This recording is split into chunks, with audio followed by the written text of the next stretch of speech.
तो एस्ट्रोनॉमी का एक बहुत ही ज़रूरी टॉपिक है क्षुद्र ग्रह, उल्कापिंड, यानी कि एस्टेरॉयड, मेटेओर्स, मेटेरॉइड्स। तो इस वीडियो में हम इन्हीं की चर्चा करेंगे। देखिए, जो क्षुद्र ग्रह होते हैं ये बने कैसे थे, अगर आपको ये जानना है तो मैंने इसके लिए एक शॉर्ट वीडियो अपलोड की हुई है, लिल्टन की डबल स्टार थ्योरी। वो आप कमेंट में जो पिन कमेंट, उस पर आप देख सकते हैं। तो ये जो क्षुद्र ग्रह होते हैं ये भी सूर्य का चक्कर लगाते हैं, जैसे कि ग्रह और उपग्रह लगाते हैं। लेकिन जब ये चक्कर लगा रहे होते हैं तो ये मंगल और बृहस्पति के बीच में होते हैं। तो जो मंगल ग्रह है इन्हें अपनी ओर आकर्षित करता है, और मंगल क्योंकि गतिशील है, वो सूर्य का चक्कर लगा रहा है, वो आगे बढ़ जाता है। और ये जो एस्टेरॉइड्स होते हैं ये एकदम पृथ्वी की तरफ आने लगते हैं। लेकिन जो वायुमंडल की परत है वो पृथ्वी की रक्षा करती है। ये वायुमंडल की परत 640 किलोमीटर मोटी है। और जब ये क्षुद्र ग्रह गति कर रहे होते हैं तो हवा में घर्षण की वजह से ये क्षुद्र ग्रह जलने लगते हैं। इनका तापमान लगभग 1000 डिग्री सेल्सियस हो जाता है। इसे जलते हुए क्षुद्र ग्रह को उल्का कहते हैं। और जब ये जलते हुए उल्का एक साथ बहुत ज़्यादा मात्रा में होते हैं तो इसे लाइट शोवर कहते हैं।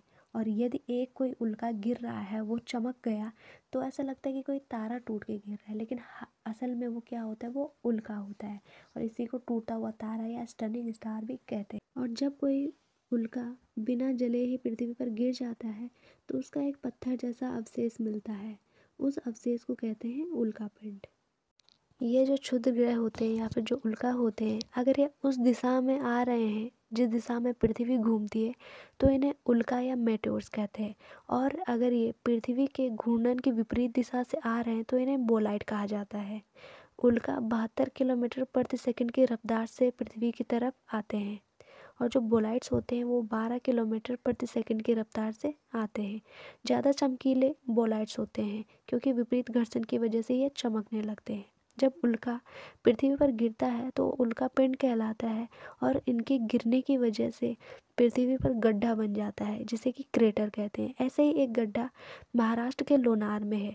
वहाँ पे इतना बड़ा गड्ढा है, उसके अंदर पानी जमा हो गया तो इसलिए उसे लोनार झील कहते हैं।